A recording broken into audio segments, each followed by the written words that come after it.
नमः श्रीवर्धमानाय निर्धूतकलिलात्मने सालोकानां त्रिलोकानां यद्विद्यादर्पणायते।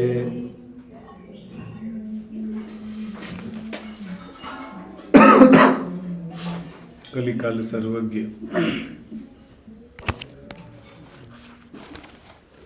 स्वामी श्री समंतभद्राचार्यर ರತ್ನಕರ್ಣ ಶಾವಕಾಚಾರ ಗ್ರಂಥ ಇದೆ.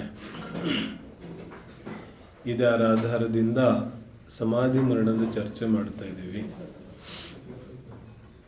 ಸಮಾಧಿ ಮರಣದ ವಿಶೇಷವಾದಂತಹ ಸಂದರ್ಭ ಇದೆ. ಇಲ್ಲಿ ಕಷಾಯ ಸಲ್ಲೇಖನ ಹಾಗೂ ಕಾಯಿ ಸಲ್ಲೇಖನ ಎರಡು ರೀತಿಯಾಗಿ सल्लेखनद वर्णनेಯನ್ನು ಮಾಡ್ತಾ ಇದ್ದಾರೆ. तो अभी तक तो कषाय सल्लेखना की बात हुई है. तो कषायಗಳ ನಿವೃತ್ತಿ ಆದರೆ ಕಾಯ सल्लेखन ಆಗುತ್ತೆ है ना. तो पहले ಮೊದಲು ಕಷಾಯ ನಿವೃತ್ತಿ ಆಮೇಲೆ ಕಾಯ ನಿವೃತ್ತಿ. तो देखो काय ಸಲ್ಲೇಖನ ಕಾಯ ನಿವೃತ್ತಿ ಇದಂತೂ ನಮ್ಮ ಕೈಯಲ್ಲಿ ಇಲ್ಲ. तो ಕಾಯ ನಿವೃತ್ತಿ ಅಂತೂ ನಾವು ಮಾಡಿದ್ರು ಮಾಡದೇ ಇದ್ರೂ ಹಾಗೆ ಆಗುತ್ತೆ.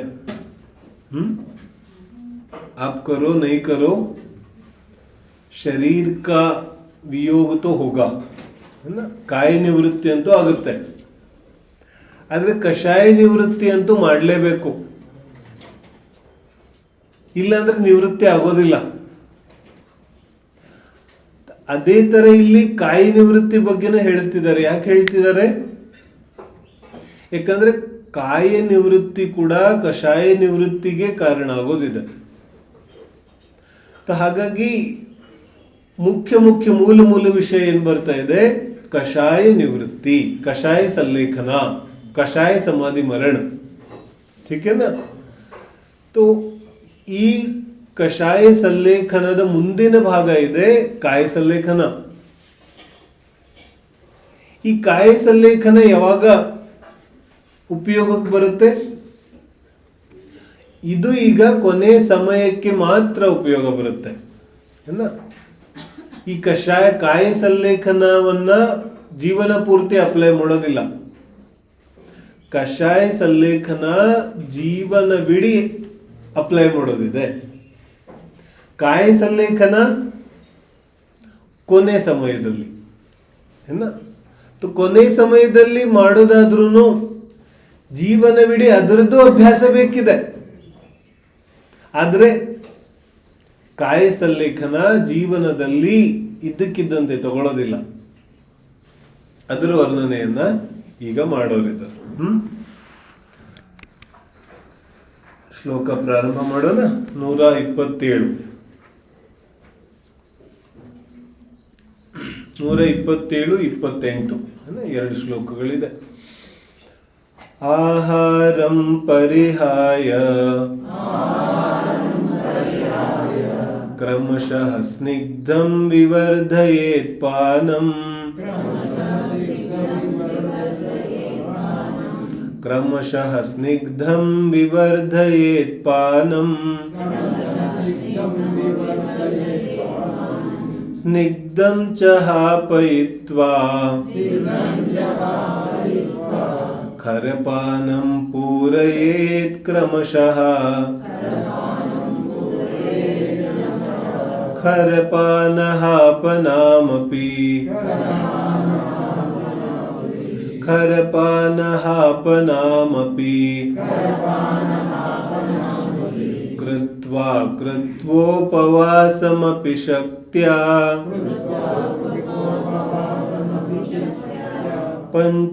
पञ्चनमस्कारमना तनुं त्यजेत् सर्वयत्नेन तनुं त्यजेत् सर्वयत्नेन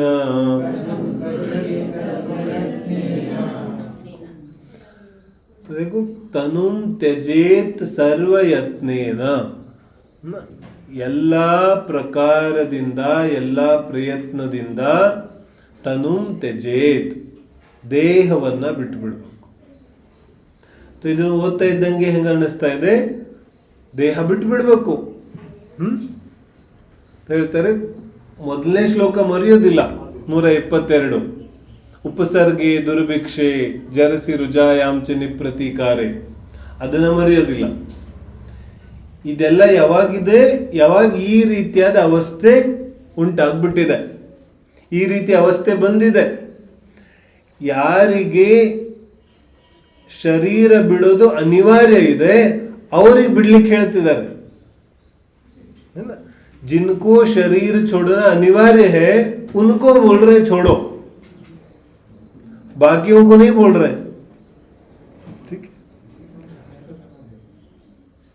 ತ್ಯಜೇತ್ ತನುಂ ಸರ್ವ ಪ್ರಯತ್ನೇನ, ಯಾರಿಗೆ ಯಾರಿಗೆ ನೀನು ಬಿಡ್ಲಿಲ್ಲ ಅಂದ್ರೂ ಬಿಟ್ಟು ಹೋಗೋದಿದೆ ಅವರಿಗೆ. ಯಾರ ಶರೀರ ಸುದೃಢ ಇದೆ ಅವ್ರು ಬಿಡೋದಿಲ್ಲ. ಟೀಕೆ ಅರ್ಥ ಆಗ್ತಿದೆ? ಪೂರ್ತಿ ಶ್ಲೋಕ ಅರ್ಥ ನೋಡಿ ಏನ್ ಹೇಳ್ತಿದ್ದಾರೆ. ಆಹಾರಂ ಪರಿಹಾಯ, ಪರಿಹಾಯ ತ್ಯಾಗ ಮಾಡಿ. ಏನನ್ನ? ಆಹಾರಂ. ಶ್ಲೋಕದಲ್ಲಿ ಏನೂ ಕಷ್ಟ ಇಲ್ಲ, ಅಲ್ಲಿ ಶಬ್ದಗಳು ನೋಡಿದ್ರೆ ಅರ್ಥ ಆಗುತ್ತೆ. आहारम परिहाय, आहार को छोड़ करके, ठीक है. क्रमशः, क्रमशः ಅನುಕ್ರಮವಾಗಿ, ಕ್ರಮದಿಂದ, ಗ್ರಾಜ್ಯುವಲಿ, ಕ್ರಾನಲಾಜಿಕಲಿ. ಕ್ರಮಶಃ ವಿವರ್ಧಯೇತ್ ಪಾನಂ, ಸ್ನಿಗ್ಧಂ ವಿವರ್ಧಯೇತ್ ಪಾನಂ. ಕಿ ಸ್ನಿಗ್ಧ ಯಾವ ಪದಾರ್ಥಗಳಿದೆ, ವಿವರ್ಧಯೇತ್ ಅವುಗಳನ್ನು ಜಾಸ್ತಿ ಮಾಡಿ. ಮೊದಲನೇ ಹಂತ ಏನಾಯ್ತು? ಆಹಾರಂ ಪರಿಹಾಯ, ಗಟ್ಟಿ ಆಹಾರವನ್ನು ಬಿಟ್ಟು, ಸ್ನಿಗ್ಧಂ, ಯಾವುದು ಸ್ನಿಗ್ಧ ಇದೆ, ಸ್ನಿಗ್ಧ ಅಂದ್ರೆ ಯಾವುದ್ರಲ್ಲಿ ಫ್ಯಾಟ್ ಜಾಸ್ತಿ ಇದೆ, ಲಿಕ್ವಿಡ್ ಲಿಕ್ವಿಡ್ ಪದಾರ್ಥಗಳು, ಪೇಯಗಳನ್ನು ಜಾಸ್ತಿ ಮಾಡು, ಗಟ್ಟಿ ಆಹಾರವನ್ನು ಬಿಡು. ಮೊದಲನೇದಾಯ್ತು. ಆಮೇಲೆ ಏನ್ ಹೇಳ್ತಾರೆ? ಸ್ನಿಗ್ಧಂ ಚ ಹಾಪಯಿತ್ವ, ಆಮೇಲೆ ಸ್ನಿಗ್ಧವನ್ನು ಕಮ್ಮಿ ಮಾಡಿ. ಏನ್ ಮಾಡು? ಖರಪಾನಯಂ ಪೂರಯೇತ್.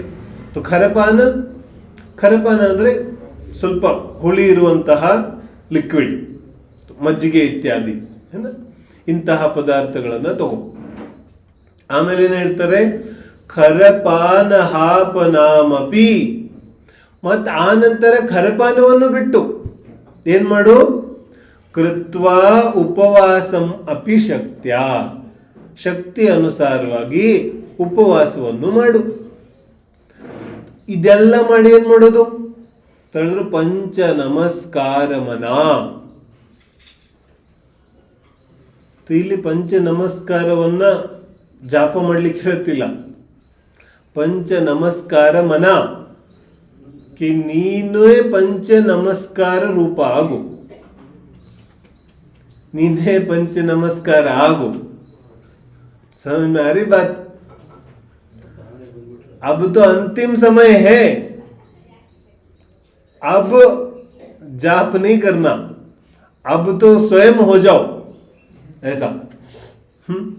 तो पंच नमस्कार मना, पंच नमस्कार ರೂಪವಾಗಿ ತ್ಯಜೇತ್ ತನುಂ ಸರ್ವ ಪ್ರಯತ್ನೇನ, ಎಲ್ಲ ಪ್ರಯತ್ನದಿಂದ ದೇಹವನ್ನ ಬಿಟ್ಬಿಡಿ. ठीक है. तो ದೇಹ ಬಿಡೋದು ಅಂದ್ರೆ ಏನಿಲ್ಲಿ? ದೇಹ ಬಿಡೋದು ಅಂದ್ರೆ ಬಿಟ್ಟು ಬಿಡೋದಲ್ಲ,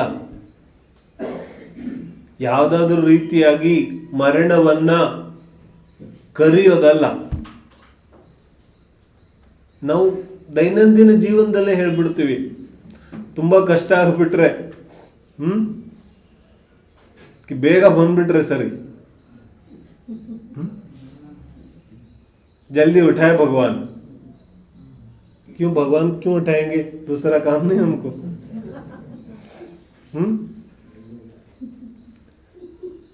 ತ್ಯಜೇತ್ ಸರ್ವ ಪ್ರಯತ್ನೇನ, ಎಲ್ಲ ಪ್ರಯತ್ನದಿಂದ ದೇಹವನ್ನು ಬಿಡು. ದೇಹವನ್ನ ಬಿಡು ಅಂದ್ರೆ ಏನು? ಮರಣವನ್ನ ಆಹ್ವಾನ ಮಾಡು ಅಂತಲ್ಲ, ಇನ್ವಿಟೇಷನ್ ಫಾರ್ ಡೆತ್ ಅಲ್ಲ. ಎಲ್ಲಾ ಪ್ರಯತ್ನದಿಂದ ದೇಹವನ್ನ ಬಿಡು ಅಂದ್ರೆ ದೇಹದಿಂದ ನಿನ್ನೆಲ್ಲ ಭಾವನೆಯನ್ನ ಬಿಡು, ನಿನ್ನೆಲ್ಲ ಏಕತ್ವ ಮಮತ್ವ ಕರ್ತೃತ್ವ ಭೋಕ್ತೃತ್ವ ಬುದ್ಧಿಯನ್ನ, ನಿನ್ನತ್ವವನ್ನೇ ಬಿಟ್ಟು ಬಿಡು. ನೀನಿಲ್ಲ ಇಲ್ಲಿ. ಇಲ್ಲಿವರೆಗೆ ಏನಾಗಿದೆ ಕಿ ನಾನು ಅನ್ನೋದು ಇರೋದೇ ಸಮಸ್ಯೆ ಇದೆ. ಈ 2 ಶ್ಲೋಕಗಳಿದೆಯಲ್ಲ ಬಹಳ ಮಹತ್ವಪೂರ್ಣ ಇದೆ. ಕೆಲವರಿಗೆ ಅನ್ಸುತ್ತೆ ಇದರಲ್ಲಿ ಏನಿದೆ, ಆಹಾರ ಎಲ್ಲ ಬಿಡಿಸಿದ್ದಾರೆ ಮುಗೀತು, ಐಸನೇ ಆಹಾರ ಚೋಡ್ನ. ಯಾವ ಆಹಾರ ತ್ಯಾಗ ಇದೆ ಅದು ಯಾವಾಗ ಆಗುತ್ತೆ? ಯಾವಾಗ ಜೀವ ಎಲ್ಲ ಪ್ರಯತ್ನಗಳಿಂದ ಜಿಸ್ ಪ್ರಕಾರ ಭಿ ಬನೆ ಉಸ್ ಪ್ರಕಾರ ಸೇ ನಾನು ಅನ್ನೋದನ್ನೇ ಮರೆತು ಬಿಡ್ತಾನೆ, ಆಗ ಇದು ಸಾಧ್ಯ ಇದೆ. ಎಲ್ಲಿವರೆಗೆ ನಾನು ಅನ್ನೋ ಶಬ್ದ ಇದೆ, ಅದು ನಾನು ಆತ್ಮ ಅಂತ ಇದ್ರೂ ಸಮಸ್ಯೆ ಇದೆ. ಈಗ ಮ್ಯಾರಿನಾ ಈ ನಾನು ಶಬ್ದ ಸಮಸ್ಯೆ ಇದೆ. ಈ ನಾನು ಅನ್ನುವ ಪರಿಕಲ್ಪನೆ ತುಂಬಾ ಸಮಸ್ಯೆ ಇದೆ. ಯಾಕಂದ್ರೆ ನಾನು ಅಂದ ತಕ್ಷಣ ಏನೇನ್ ನೆನಪು ಬರುತ್ತೆ ಅದೆಲ್ಲ ಈ ಸಂಸಾರದ್ದೇ ಇದೆ. ನಾನು ಅಂದ ತಕ್ಷಣ ನಿನಗೇನು ಅಮೂರ್ತಿಕ ಅವಿನಾಶಿ ಅಕೃತ್ರಿಮ ಅದು ನೆನಪಿಗೆ ಬರೋದಿಲ್ಲ. ಯಾಕಂದ್ರೆ ಡೈಮೆನ್ಷನ್ಲಿ ಕಂಪ್ಲೀಟ್ ಚೇಂಜ್ ಇದೆಯಲ್ಲ.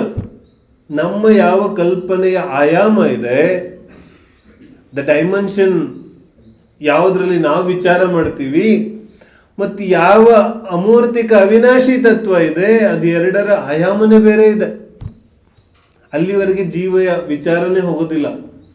तो यहाँ कहते हैं सर्व प्रयत्न से देह को छोड़ो, इसका अर्थ ये हुआ कि मैं या मेरा ये बिल्कुल जब विलीन हो चुका तो शरीर बचे ही नहीं ना. ಇಲ್ಲಾಂದ್ರೆ देखो ಎಷ್ಟು ದೇಹಗಳ ಧಾರಣೆ ಆಗಿದೆ, ಎಷ್ಟು ದೇಹಗಳ ವಿಯೋಗ ಆಗಿದೆ ನಮಗೆ. सोचा कभी कितने देह को धारण किया और कितने देह को छोड़ा. स्त्रीणाम शतानि शतशो जनयन्ति पुत्रान्. तो ಎಷ್ಟು ಮಹಿಳೆಯರಿಂದ ಎಷ್ಟು ಜೀವಿಗಳ ಜನ್ಮ ಆಗಿದೆ. ಸ್ತ್ರೀನಾಂ ಶತಾನಿ ಶತಶೋ ಜನಯಂತಿ, ಸಾವಿರಾರು ನೂರಾರು ಅನಂತ ಜೀವಿಗಳ ಜನ್ಮ ಆಗಿದೆ. ಅನಂತ ದೇಹಗಳ ಧಾರಣೆ ಆಗಿದೆ, ಅನಂತ ದೇಹಗಳ ವಿಲೀನ ಆಗಿದೆ. ದೇಹ ಬಿಡೋದ್ರಲ್ಲಿ ಯಾವ ದೊಡ್ಡ ವಿಚಾರ ಇದೆ? ಇಷ್ಟು ಭವಗಳ ತನಕ ಅಂತೂ ಹಲವಾರು ದೇಹಗಳನ್ನು ಆಲ್ರೆಡಿ ಬಿಟ್ಟಿದ್ದೀನಿ. ಚಲೋ और एक छोड़ देता हूं, तुम नहीं छोड़ोगे तो भी छूट जाएगा.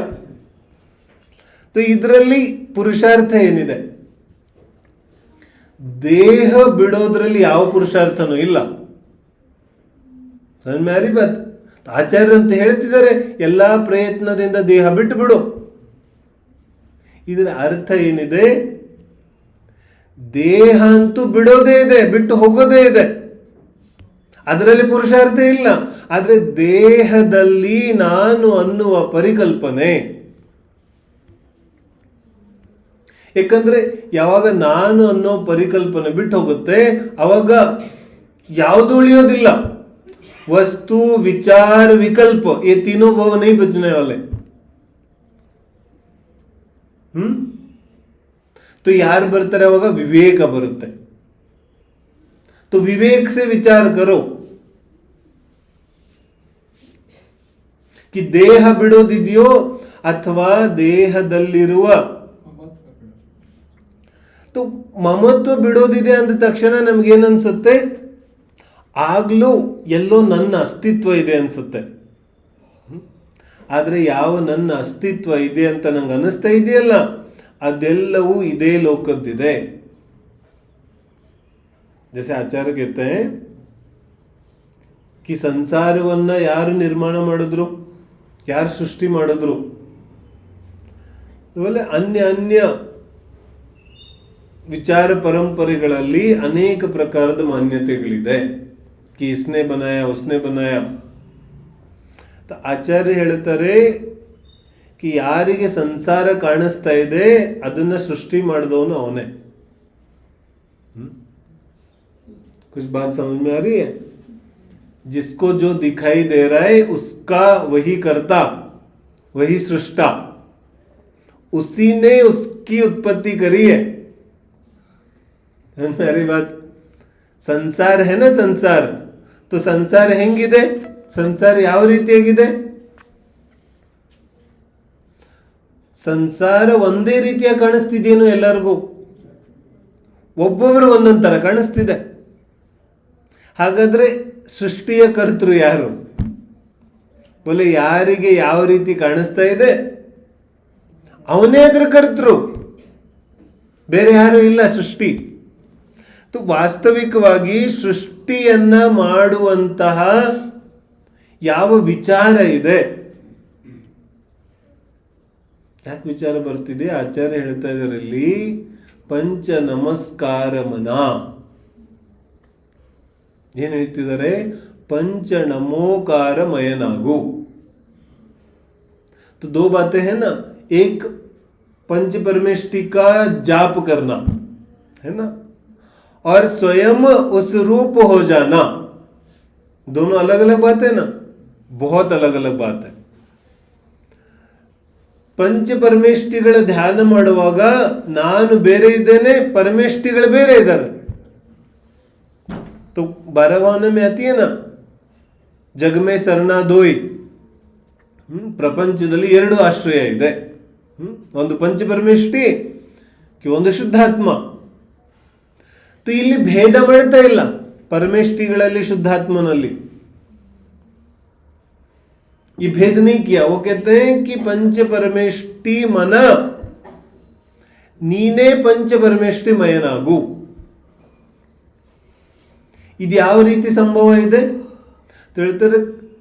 ದೇವ ಅರ್ಹಂತ ಅನ್ನುವ ನಮ್ಮ ಯಾವ ಕಲ್ಪನೆ ಇದೆ, ಸಾಮಾನ್ಯ ಸಂ ಬೋಲ್ ದೇತೆ ನಾ ಭಗವಾನ್ ದೇವ್. देखो ಜಿನ್ವಾನಿಲಿ ಶಬ್ದಗಳ ಬಳಕೆ ಇಲ್ಲ, ಎಲ್ಲೋ ಒಂದು ಕಡೆ ಸಿಕ್ಕರೆ ಸಿಗ್ಬೋದು. ದೇವ್ ಏನ, ದೇವ ಶಬ್ದ ಬರೋದಿಲ್ಲ, ದೇವಾದಿದೇವ ಬರುತ್ತೆ. ಭಗವಂತ ಶಬ್ದ ನೈ, ಭಗವತ್ ಸ್ವರೂಪ. ಈ ಶಬ್ದಗಳೆಲ್ಲ ಜಿನ್ವಾನಿ ಶಬ್ದಗಳಲ್ಲ. ಇದು ದಿನ ಏನು ನಾವು ಬಳಸ್ತೀವಲ್ಲ, ಏನೋ ಬಿದ್ದೋಯ್ತು, ಅಯ್ಯೋ ದೇವರೇ, ये देवरे नहीं. कुछ गिर गए भगवान, तो ये भगवान वो अरहंत वाले भगवान नहीं है. क्योंकि ನಮಗೇನು ಅನ್ಸುತ್ತೆ, ದೇವ್ರೆ ಏನೋ ಮಾಡ್ತಾ ಇದ್ದಾನೆ ಅಲ್ಲಿ ಕೂತ್ಕೊಂಡು. ಯಾವಾಗ ಏನೋ ಬಿದ್ದೋಯ್ತು, ಏನೋ ಆಗೋಯ್ತು, तो ಅವಾಗ ಏನ್ ನೆನೆಸ್ಕೋತಾ ಇದ್ದಾನೆ ನೀನು? ದೇವರೇ ಮಾಡ್ತಾ ಇದ್ದಾನೆ, ಬೇರೆ ಕೆಲಸ ಇಲ್ಲ. ಈ ಯಾವ ಮನೋಭಾವನೆ ಇದೆಯಲ್ಲ, ಈ ಮನೋಭಾವನೆಯಿಂದ ಪರಮೇಷ್ಠಿ ಧ್ಯಾನ ಆಗೋದಿಲ್ಲ. ನಾವೇನು ಕಂಪ್ಲೇಂಟ್ ಹೇಳ್ತೀವಲ್ಲ, ಧ್ಯಾನ ಆಗೋದಿಲ್ಲ. ಕ್ಯೂ नहीं होता? बोले अभी तक परमेष्टि को जाना कहाँ तुमने? ಪರಮೇಷ್ಠಿಗಳ ಪರಿಚಯನೇ ಇಲ್ಲ ನಿನಗೆ, ಧ್ಯಾನ ಹೆಂಗಾಗುತ್ತೆ ಬೈ? ಈ ಗಾಡ್, ಈ ದೇವ, ಈ ಎಲ್ಲ ಶಬ್ದಗಳಿದೆಯಲ್ಲ, ಇದನ್ನೆಲ್ಲ ಡಿಕ್ಷನರಿ ತೆಗೆದಾಕ್ಬಿಡೋದು. ओ माय गॉड, ये गॉड गॉड नहीं है, ये तुम्हारी ही सृष्टि है. ಇದು ನಿನ್ನ ಸೃಷ್ಟಿ ಇದೆ. ಈ ರಾಜ ಇರ್ತಾನಲ್ಲ, तो ರಾಜ ಮೇಲ್ ಕೂತಿರ್ತಾನೆ, ಪ್ರಜೆಗಳು ಕೆಳಗೆ ಕೂತಿರುತ್ತೆ. ಹಂಗೆ ದೇವರನ್ನ ಸೃಷ್ಟಿ ಮಾಡಿಬಿಟ್ಟಿದ್ದಾನೆ ಅವನು. ರಾಜ ಹೆಂಗೆ ವರ ಕೊಡ್ತಾನೆ, ಹಂಗೆ ದೇವರು ವರ ಕೊಡ್ತಾನೆ. ರಾಜನ ಕೋಪ ಬಂದ್ರೆ ಅರ್ಥ ಆಗ್ತಿದೆ ಈ ದೇವರ ಸೃಷ್ಟಿ ಎಲ್ಲಿಂದ ಆಗಿದೆ ಅಂತ. ನಮ್ಮದೇ ರಾಗದ್ವೇಷಗಳ ಸೃಷ್ಟಿ ಇದೆ ಈ ದೇವ ಶಬ್ದ. ऐसा कोई देव होता नहीं, ಈ ತರ ದೇವ ಇಲ್ಲ.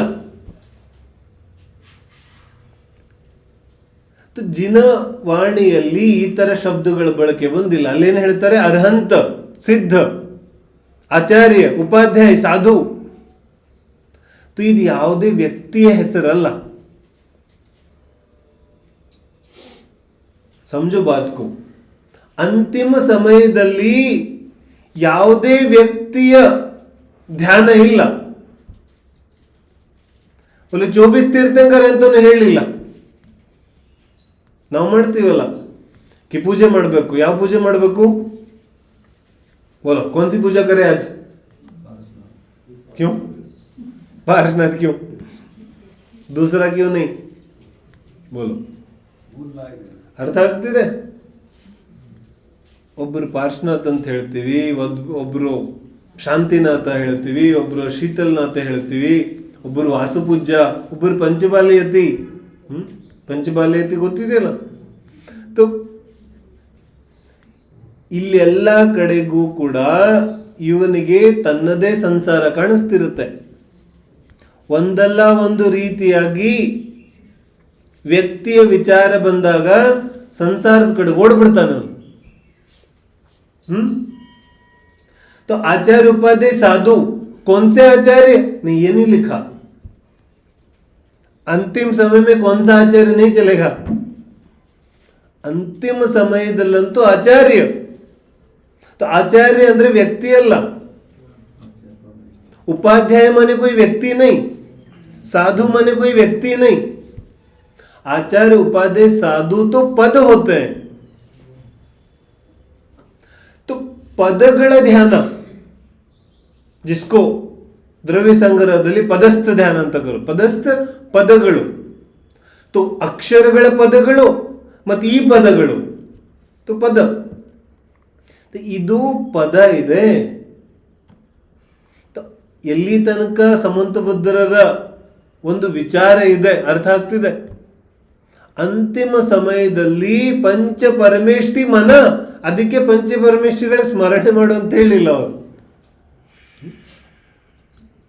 ಸ್ಮರಣೆ ಮಾಡೋ ಕಾಲ ಅಂತೂ ಹೋಯ್ತು.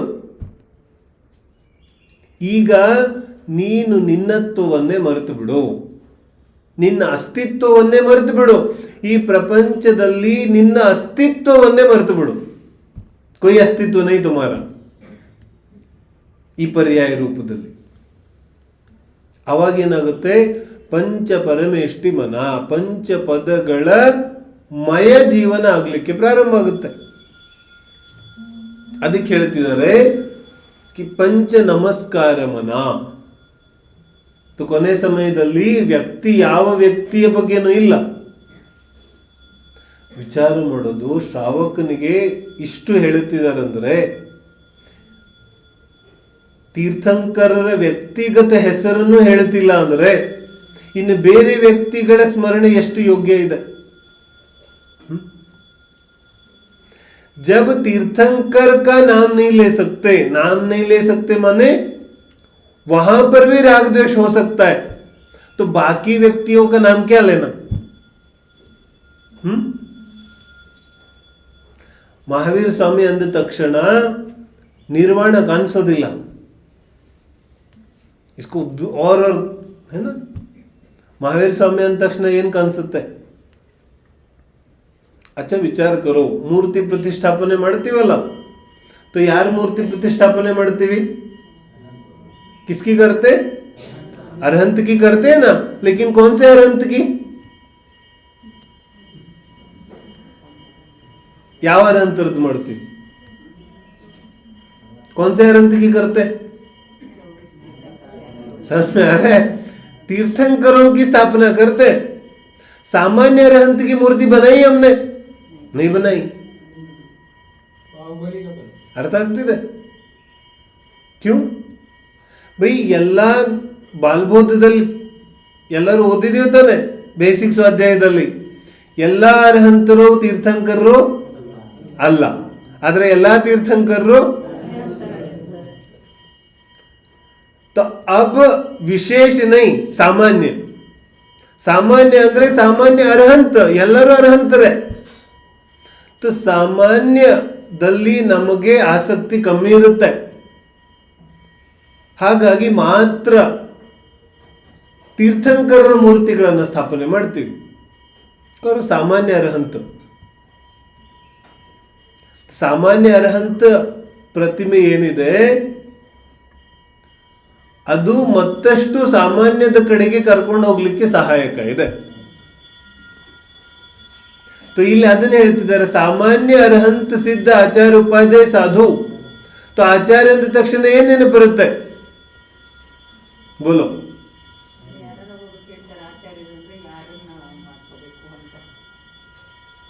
तो कोई वैयक्तिक व्यक्तिगत आचार्य नहीं. ಆಗ ಸಮಾಧಿ ಬೇರೆ ದಿಕ್ಕಿಗೆ ಹೋಗೋ ಸಾಧ್ಯತೆ ಇದೆ.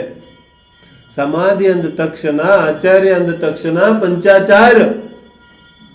ಪಂಚಾಚಾರ್ಯ ಸಮಗ್ರ ನೇಮ ಸಾರಗಾಹ ಇದೆ. ಪಂಚೇಂದ್ರಿಯ ಜಂತಿ ಜಪ್ಪಣಿದ್ದರಣ. तो ಯಾರು ಪಂಚಾಚಾರ ಮಾಡ್ತಿದ್ದಾರೆ, ಯಾರ ಚಾರಿತ್ರ್ಯ ಇಷ್ಟು ದೃಢ ಇದೆ, ಸಂಘದಲ್ಲಿ ಎಲ್ಲಕ್ಕಿಂತ ಉತ್ಕೃಷ್ಟ ಚಾರಿತ್ರ್ಯ ಆಚಾರ್ಯರದಿರುತ್ತೆ. ಇಸಿಲಿಯೇ ಆಚಾರ್ಯ ಬಂತೆ ಅವು. ಆಮೇಲೆ ಉಪಾಧ್ಯಾಯ. ಉಪಾಧ್ಯಾಯ ಅಂದ ತಕ್ಷಣ ಏನ್ ನೆನಪಿಗೆ ಬರುತ್ತೆ? ಅರೆ, ಯಾವ ಶ್ರುತ ಇದೆ ಆ ಶ್ರುತನೇ ನೆನಪಿಗೆ ಬರಬೇಕಿದೆ. ಸಾಧು ಅಂದ ತಕ್ಷಣ ಇಲ್ಲಿ ಎಲ್ಲೂ ಕೂಡ ವ್ಯಕ್ತಿ ನೆನಪಿಗೆ ಬಂದ್ರೆ ಪಂಚಪರಮೇಷ್ಠಿ ಧ್ಯಾನ ಆಗಲಿಲ್ಲ. ಇದು ಜಿನ ಧರ್ಮದ ಮೂಲ ಇದೆ. ಇಲ್ಲಿಂದ ಜಿನ ಧರ್ಮ ಪ್ರಾರಂಭ ಆಗುತ್ತೆ, ನಮೋಕಾರ ಮಂತ್ರದಿಂದ. ಮತ್ತೆ ನಮೋಕಾರ ಮಂತ್ರ ಏನ್ ಹೇಳ್ತಿದೆ? ವ್ಯಕ್ತಿ ನೈ, ವ್ಯಕ್ತಿ ನೆನಪಿದ್ರೆ ಪಂಚಪದಗಳ ಧ್ಯಾನ ಆಗೋದಿಲ್ಲ. ಅಲ್ಲಿ ಒಂದಲ್ಲ ಒಂದು ರೀತಿಯಾದ ರಾಗದ್ವೇಷ ಉಂಟಾಗ್ತಿದೆ. ನಮ್ಮ ಎಲ್ಲ ಜಿನ ಮಂದಿರಗಳನ್ನ, ತೀರ್ಥಕ್ಷೇತ್ರಗಳನ್ನ ನೋಡಿದ್ರೆ ನಮ್ಗೆ ಗೊತ್ತಾಗುತ್ತೆ ಏನ್ ಮಾಡಿದೀವಿ ನಾವು ಅಂತ. सारे तीर्थ क्षेत्र वो सीमित है किसी एक तीर्थंकर के लिए. क्यों? क्योंकि ಒಂದಲ್ಲ ಒಂದು ರೀತಿಯಾದ ನಮ್ಮ ಸಂಬಂಧವನ್ನ ನಾವು ಸ್ಥಾಪನೆ ಮಾಡಿಬಿಟ್ಟಿರ್ತೀವಿ. ಜೈಸೆ ಮನೆ ದೇವ್ರ ಅಂತ ಹೇಳ್ಬಿಡ್ತೀವಿ. ಇದಕ್ಕಿಂತ ದುರ್ಭಾಗ್ಯ ವಿಚಿತ್ರ क्या हो सकता है बोलो?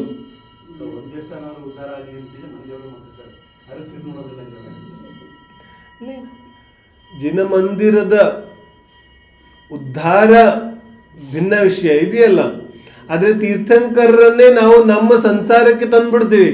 ಬೋನೇ ಕರ್ನ ತೀರ್ಥಂಕರ तो ಅಮೂರ್ತಿಕ, ತ್ರಿಲೋಕ ಚೂಡಾಮಣಿ ಹಾಗೆ ಇಡಬೇಕಲ್ಲ. तो ಅಂತಿಮ ಸಮಯದ ಉಪದೇಶ ಏನಿದೆ? ಪಂಚ ನಮಸ್ಕಾರ ಮನ, ಪಂಚ ನಮೋಕಾರಮಯ ಆಗು.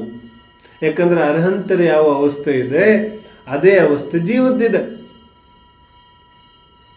ಇದು ಮಾಡಬೇಕಾದ್ರೆ ಈಗ ಅಡಚಣೆ ಯಾರು ಮಾಡ್ತಾರೆ? ದೇಹ ಅಡ್ಡಿ ಮಾಡುತ್ತೆ. ಈಗ ಇಷ್ಟು ದಿನ ದೇಹ ಅಡ್ಡಿ ಮಾಡ್ತಿರ್ಲಿಲ್ಲ, ಈ ಕೊನೆಯ ಸಮಯದಲ್ಲಿ ದೇಹ ಅಡಚಣೆ ಮಾಡುತ್ತೆ. ಅದಕ್ಕೇನು ಹೇಳ್ತಾರೆ? ಆಹಾರಂ ಪರಿಹಾರ ಏನ, ಆಹಾರಂ ಪರಿಹಾಯ, ಆಹಾರವನ್ನು ಬಿಟ್ಬಿಡು. ಯಾಕೆ ಬಿಡು? ಈಗ ಆಹಾರ ಅಡ್ಡಿ ಮಾಡ್ತಾ ಇದೆ. ಇಷ್ಟು ದಿನ ಆಹಾರ ಸಹಾಯ ಮಾಡ್ತಾ ಇತ್ತು. ಎಲ್ಲಿವರೆಗೆ ಆಹಾರ ಸಹಾಯ ಮಾಡುತ್ತೆ ಅಲ್ಲಿವರೆಗೆ ಆಹಾರ ತಗೋ. ಈ ಔದಾರಿಕ ಶರೀರವನ್ನು ಬಿಡೋದ್ರಿಂದ ಏನೂ ಧರ್ಮ ಆಗೋದಿಲ್ಲ. ಮೂಲ ಶರೀರ ಅಂತೂ ಕರ್ಮಣ ಶರೀರ ಇದೆ. ಔದಾರಿಕ ಶರೀರ ಬಿಟ್ರೆ ಏನಾಗುತ್ತೆ? ಇಂಥ ಔದಾರಿಕ ಶರೀರಗಳು ಸುಮಾರು ಬಿಟ್ಟೋಗಿದೆ. ಮೂಲ ಅಂತೂ ಕರ್ಮನ ಶರೀರ ಇದೆ, ಅದು ಬಿಡಬೇಕಿದೆ.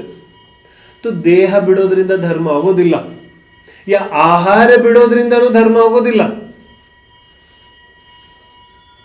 ಈ ಸಮಾಧಿ ಮರಣದ ಬಗ್ಗೆ ಅತಿ ದೊಡ್ಡ ತಪ್ಪು ಕಲ್ಪನೆ ಇದೆ ನಮಗೆ. ಈ ಸಮಾಧಿ ಮರಣ ಅಂದ್ರೆ ಆಹಾರ ಬಿಡೋದು. ಆಹಾರ ಬಿಡೋದ್ರಿಂದ ಯಾವ ಧರ್ಮನೂ ಆಗೋದಿಲ್ಲ. ಯಾವಾಗ ಆಹಾರ ಧರ್ಮದಲ್ಲಿ ಅಡ್ಡಿ ಮಾಡುತ್ತೆ ಆಗ ಬಿಟ್ಟು ಬಿಡೋದಿದೆ. ಎಲ್ಲಿವರೆಗೆ ಆಹಾರ ಸಹಾಯ ಮಾಡ್ತಾ ಇದೆ ತಗೊಳ್ಳೋದಿದೆ. ಇದರಲ್ಲಿ ಧರ್ಮ ಅಧರ್ಮ ಎಲ್ಲಿಂದ ಬಂತು? ಚಡಲದಲ್ಲಿ ಇದೆಯಲ್ಲ, ಲೇ ತಪ ಬಢಾವನ ಹೇತ್ ನಹಿ ತನ್ನ ಪೋಷತೆ ತಜಿ ಅಶನಕೋ. ಆಹಾರ ಯಾಕೆ ತಗೋತಾ ಇದ್ದಾರೆ ಮುನಿ? ಕಿಲೇ ತಪ ಬಢಾವನ್, ತಪ ವೃದ್ಧಿಗೋಸ್ಕರ. ಮತ್ತು ಅದೇ ಆಹಾರದಿಂದ ನಿದ್ದೆ ಬರಕ್ಕೆ ಶುರು ಆದ್ರೆ ಛೋಡು. तो आहार लेना भी तप के लिए, आहार छोड़ना भी तप के लिए.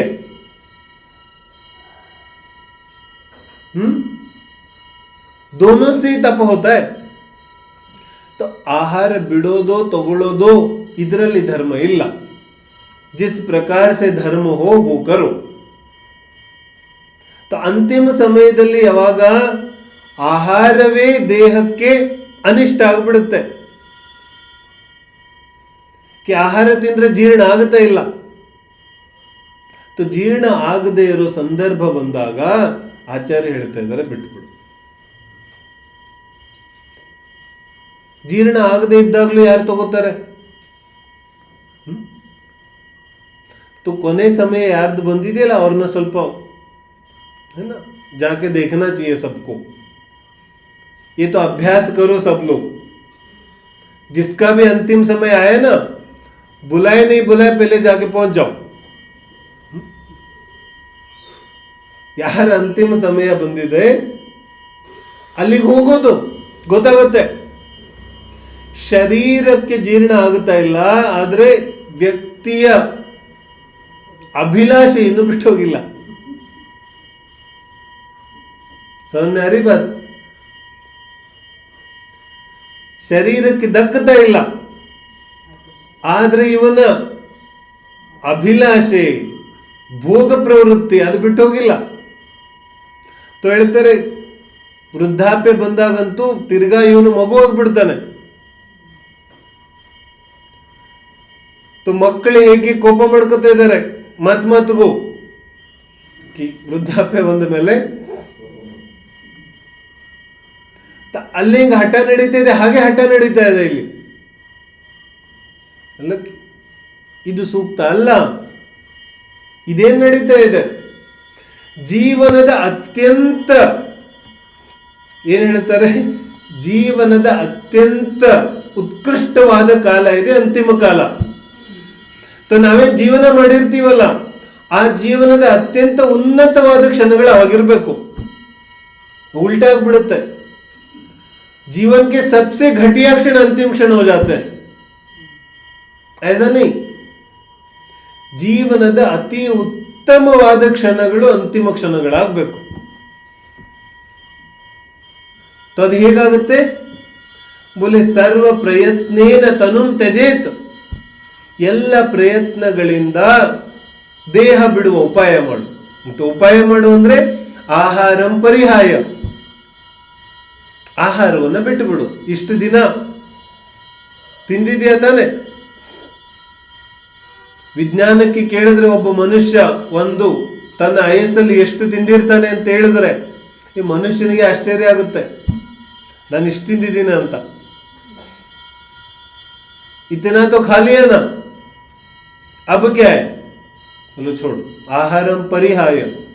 ಮತ್ತು ಆಹಾರ ಬಿಟ್ಟ ಮೇಲೆ ಯಾವಾಗ ಸ್ನಿಗ್ಧ ಪಾನೀಯಗಳನ್ನು ತಗೋತಾ ಇದ್ದಾನೆ, ಅದು ಜೀರ್ಣ ಆಗೋದು ಬಿಟ್ಟು ಹೋದ್ರೆ ಬೋಲೆ ಅದನ್ನು ಬಿಡು.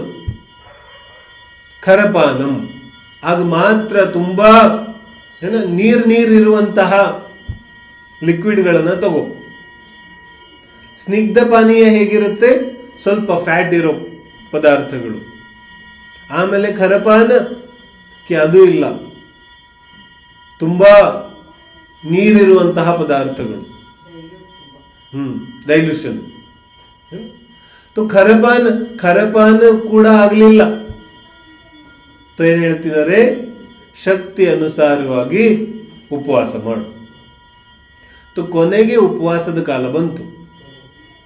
ಅರ್ಥ ಆಗ್ತಿದೆಯಲ್ಲ? ಕೊನೆ ಸಮಯದಲ್ಲಿ ಉಪವಾಸದ ಕಾಲ ಬಂದಿದೆ. ಅಲ್ಲಿ ತನಕ ಉಪವಾಸದ ಕಾಲ ಬಂದಿಲ್ಲ. ಈಗ ಈ ಎಲ್ಲ ಸಂಪೂರ್ಣ ಸಮಾಧಿ ಮರಣದ ಕಾರ್ಯಕ್ರಮದಲ್ಲಿ ಯಾರು ಕೆಲ್ಸಕ್ಕೆ ಬರೋರಿದ್ದಾರೆ? ಪಂಚ ನಮಸ್ಕಾರ ಮನ. ಇದನ್ನೆಲ್ಲ ಮಾಡಿ ಏನ್ ಮಾಡೋದಿದೆ? ಈ ಆಹಾರ ಬಿಟ್ಟೆ, ನೀರು ಬಿಟ್ಟೆ, ಎಲ್ಲ ಬಿಟ್ಟುಬಿಟ್ಟೆ, ಆದ್ರೆ ಮಾಡೋದೇನು? ये बड़ी समस्या है. छोड़ने को तो छोड़ देते हैं, अब करना क्या? क्योंकि खाली दिमाग. अब ಅಂತಿಮ ವೃದ್ಧಾಪ್ಯದ ಸಮಯದಲ್ಲೂ ತಲೆಯಲ್ಲಿ ಏನೂ ಇರೋದಿಲ್ಲ, ಖಾಲಿ. ಖಾಲಿ ಇದ್ದಾಗ ಅದರಲ್ಲಿ ಜಿನವಚನಗಳಿದ್ರೆ बोलते हैं ना, अंट का दाम और कंठ का ज्ञान, वही काम आता है. नहीं पता तो अंट माने होता है ಮುಂಚೆ ಪರ್ಸ್ ಇರ್ಲಿಲ್ವಲ್ಲ, ಗೂಗಲ್ ಪೇ ಫೋನ್ ಪೇನೂ ಇರಲಿಲ್ಲ. ಎಲ್ಲಾದ್ರೂ ಹೊರಗಡೆ ಊರಿಗೆ ಹೋದ್ರೆ ಏನ್ ಕೆಲ್ಸಕ್ಕೆ ಬರುತ್ತೆ? ಗಂಟು ಹಾಕಿ ಇಟ್ಕೊಂಡಿದ್ದಲ್ಲ ದುಡ್ಡು, ಅದೇ ನೆನ್ಪು ಬರುತ್ತೆ. ಹೊರಗಡೆ ಹೋದಾಗ ಚಪ್ಪಲಿ ಹರಿದೋಯ್ತು, ಹೊಲಿಯಕ್ಕೆ ಕೊಟ್ಟಿದ್ದಾನೆ, ಕಾಸಿಲ್ಲ. ನಾನು ತುಂಬಾ ದೊಡ್ಡ ಶ್ರೀಮಂತ ಇದ್ದೀನಿ, ನಂದು 100 ಎಕರೆ ಜಮೀನಿದೆ ನಮ್ಮೂರಲ್ಲಿ. ಅವನೇನ್ ಹೇಳ್ತಾನೆ, ಬಾಬಾಜಿ 10 ರೂಪಾಯಿ ನಿಕಾಲೋ. ಅದೇ ಕೆಲ್ಸಕ್ಕೆ ಬರುತ್ತೆ. ಹಾಗೆ ಕಂಠಕ ಜ್ಞಾನ, ಕಂಠಕ ಜ್ಞಾನ ಯಾವುದು ಯಾವ ಜ್ಞಾನ ಧಾರಣೆ ಆಗಿದೆ. ಕಂಠಕ ಜ್ಞಾನ ಮಾನೆ ಜೋ ಜ್ಞಾನ ಧಾರಣಾ ಹುಯಿ ಓ ಜ್ಞಾನ. ಆ ಧಾರಣೆ ಆಗಿರೋ ಜ್ಞಾನ ಕೆಲ್ಸಕ್ಕೆ ಬರೋದಿದೆ. ಧಾರಣೆ ಮಾಡಬೇಕಾದ್ರೆ ಸತತ ಪ್ರಯತ್ನ ಮಾಡೋದಿದೆ. ಆ ಸತತ ಯಾವ ಪ್ರಯತ್ನ ಇದೆ ಅದು ಮೂಲ ವಿಷಯ ಇದೆ. ಯಾರೋ ಕೇಳಿದ್ರು, ನನ್ನ ಮರಣ ಸಮೀಪ ಬಂದಿದೆ ಅಂತ ನಂಗೆ ಹೆಂಗ್ ಗೊತ್ತಾಗುತ್ತೆ? ನಂಗೆ ಗೊತ್ತೇ ಆಗ್ಲಿಲ್ಲ ಅಂದ್ರೆ ಏನ್ ಮಾಡೋದು? ತಬ್ ಕ್ಯಾ ಕರ್ನಾ? ಬೋಲ ಇಷ್ಟು ಪ್ರಜ್ಞೆ ತಪ್ಪಿ ಜೀವನ ಮಾಡಬೇಡ. ಆಚಾರ್ಯನ ಹೇಳ್ತಾರೆ, ಥೋಡಾ ಸಾವಧಾನಿ ಸೆ ಜೀವನ್ ಜಿಯೋ, ಸಬ್ ಪತಾ ಚಲೇಗಾ. ಹಿಂದೆ ವೈದ್ಯರು ಇರ್ತಿದ್ರಲ್ಲ, ಕೆಲವೊಂದು ಲಕ್ಷಣಗಳು ನೋಡೇ ಗೊತ್ತಾಗ್ತಿತ್ತು ಕಿ ಮರಣ ಸಮೀಪ ಬಂದಿದೆ.